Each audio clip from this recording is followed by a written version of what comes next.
In the previous video, we discussed the analysis of the poem "Do Not Go Gentle Into That Good Night." And in this video, we are going to be discussing the themes in the poem "Do Not Go Gentle Into That Good Night" by Dylan Thomas. So if you have not watched the first video, it is very important for you to search the channel and watch it so that you will have full understanding of the poem. So this poem is addressed to a dying man, an unknown listener, while some analysis suggests that it is the father of the poets, Dylan Thomas. We also believe that from the stanza 1 to stanza 5, the person being addressed is not mentioned.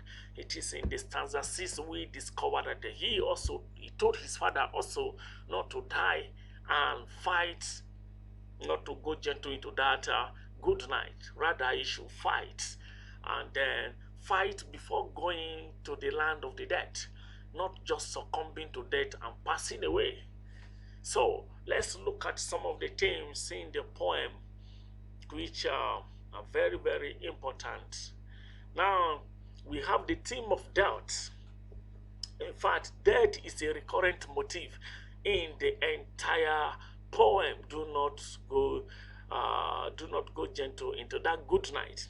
Throughout the poem, the speaker addresses the issue of death, talking to the unknown listener that he should fight a good fight rather than dying away, dying in silence, going to the land of the dead without putting up a fight against death. So the persona believes that fighting before dying is a heroic attempt. It's a heroic deed that everyone should do, including his father, before going to the land of the dead. So that is a recurrent motif in this poem. So the dying of the sun, the going of the good night, the dying of the day, and then we see that night is a metaphor for death in this poem.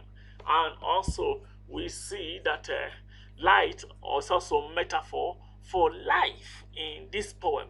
So the persona addresses this issue of death squarely, and the poem also expresses a complex attitude towards death.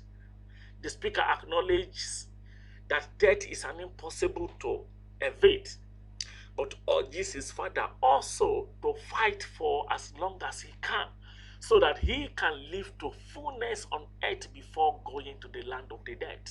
So death is a recurrent motive. Let's look at another one. We have the theme of aging. Yes, most of the people that he addressed in the poem are old people, people that are near death by the reason of their age, people that are already old, and their old age suggests that their days on earth are no longer much. But the persona still encourages them that they should not just die as a result of their aging or as a result of their old age without putting up a fight. There should be a fight before going to the land of the dead. Okay, so we saw that old age is often associated with calmness and even weakness, but the speaker has a very different view of it in this poem. He declared that old age should burn and rave. That is, it should be wild, using very vivid, almost violent language, and call on his father to rage against death, conjuring the image of a brutal fight. So the light of old age is portrayed as blinding, not soft and pleasant.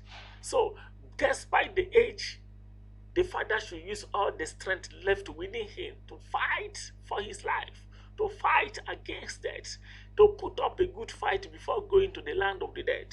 So let's look at another one. We have the speaker talking about grief also, because he is also trying to mourn the death of his father, or his father's inevitability of going to the land of the dead, becoming a source of grief for him.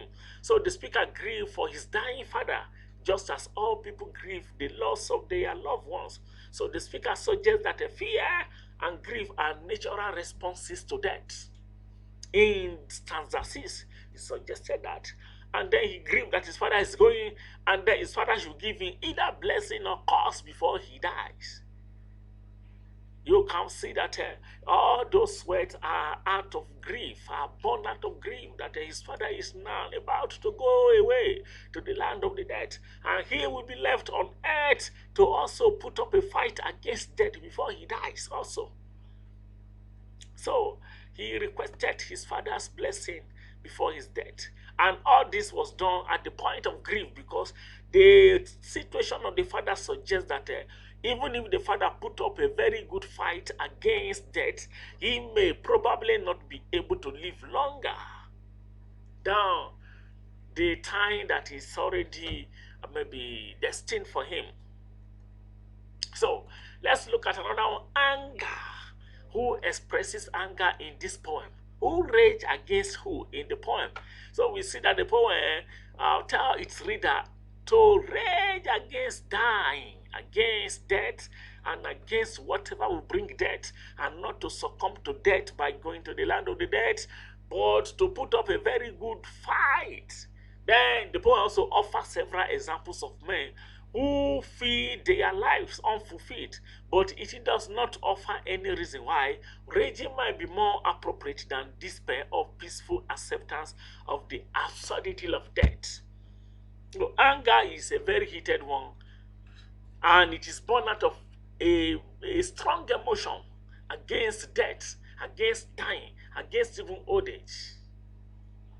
So the persona rages and also tell the readers and his father to rage, to get angry at dying, to get angry at death, and make sure there is a strong personal fight before dying. Accepting the absurdity of death is not the philosophy of the narrator, of the persona. Rather, he believes that everything should be acquired, even death should be fought before any form of dying. And also, let's look at another one, identity.